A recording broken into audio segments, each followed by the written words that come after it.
Hello guys, আজকে আমি বানাবো টেবিল ম্যাট। প্রথমে ভাবছিলাম যে একটা টেবিল ম্যাট কিনি, পরে আবার মনে হলো ও মা গো, আমি তো আবার বেশি বড় লুকস, আমার কাছে টাকা পয়সা নেই। তো আজ এরা নিজেই বানিয়ে ফেলি। টেবিল ম্যাটটা বানানোর জন্য আমি নিয়েছি কার্টিস পেপার। তোমরা চাইলে যে কোনো মোটা কাগজ নিতে পারো। এখন এটাকে মাছ বরাবর ভাঁজ করে সাইড দিয়ে এভাবে কেটে নেব, তাহলে আর কি টেবিল ম্যাটের মতো দেখতে হবে।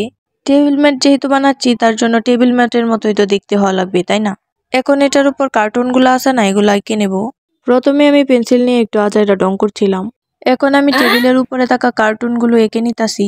আর এই টেবিলের উপরে থাকা না, মানে টেবিল ম্যাটের উপরে থাকা কার্টুনগুলো আজাইরা কি যে বলি আমি নিজেও জানি না। এখন আমি এই কার্টুনটা আঁকতাছি আর ভাবতাছি যে এটা আমার বান্ধবী। এখন আমি আমার বান্ধবীকে খুব সুন্দরভাবে এঁকে নিচ্ছি। আমার বান্ধবী যদি জানে আমি ওর এইগুলা বলতাছি, ও আমারে মেরেই ফেলবে।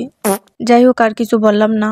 এখন আমি এটার সাইড দিয়ে থাকা ফুল, স্ট্রবেরি এগুলো এঁকে নিতাছি। আমি এটাকে অনেকটা যে অরিজিনাল টেবিল ম্যাটটা আছে ওইটার মতো বানানোর চেষ্টা করছি, যেন দেখতে অনেকটা কিনা টেবিল ম্যাটের মতোই মনে হয়। এত সুন্দর করে তো আর বানাতে পারবো না, তাও চেষ্টা করছি বানাতে। এখন আমি এটা সাইড দিয়ে 2 সেন্টিমিটার করে দাগ দিয়ে নিয়েছি। এটা কেন জানি ভিডিও হয়নি।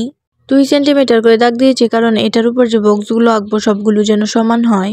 এখন আমি এভাবে সবগুলোকে এঁকে নিচ্ছি, এটা তো তোমরা দেখেই বুঝতে পারছো। এখন সবচেয়ে গুরুত্বপূর্ণ কাজ কালার করা। এখানে আমি লাল আর সাদা কালার একসাথে মিক্স করে গোলাপি কালার বানিয়ে নিয়েছি।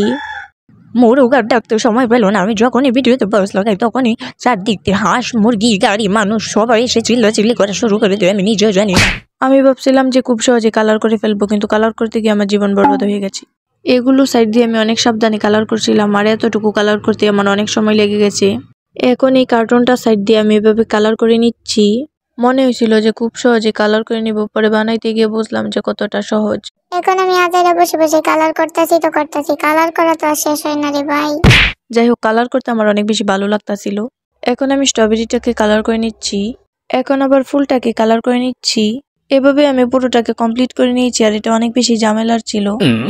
এখন আমি ভাবতাছি এটার উপর কি কস্টেপ লাগাবো নাকি লাগাবো না, যদি নষ্ট হয়ে যায়। তারপরে আবার খুব সাহস নিয়ে এটার উপর আমি কস্টেপ লাগাচ্ছি। ট্যাপ না লাগালে তো আর এটা সম্পূর্ণ হবে না, তাই না? নষ্ট হয়ে যেতে পারে।